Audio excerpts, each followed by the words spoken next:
Wow, this is the new Orchard shopping place. Itu dia, baru buka.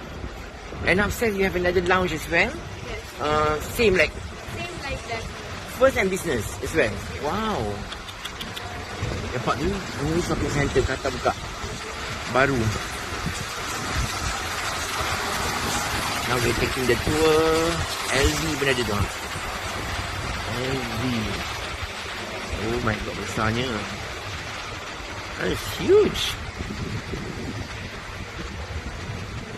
Now you guys are like Singapore already. Turning this whole place. Would you like to walk around or Yeah. just in the buggy? No, can we just turn a bit buggy just a short while? Yeah. And then after that I will walk. I just want to take some video of this LV.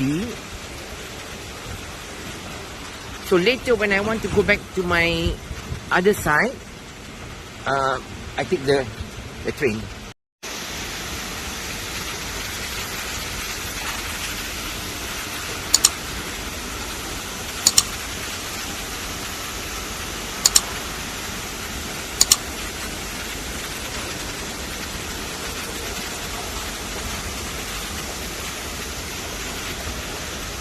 On top of the restaurant and down this orchard garden, they also have food court apparently.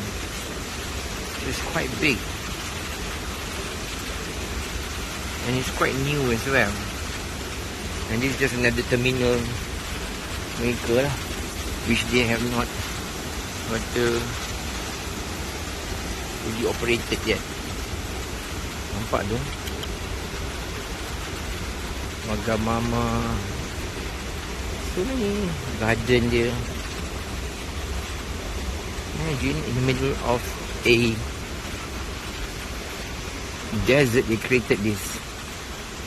Daripada Singapore lah, punya Changi Airport.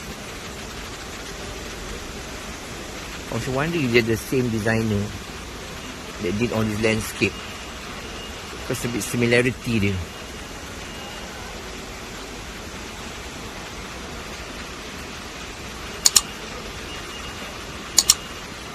Insan nak jalan ni. Sungai ni.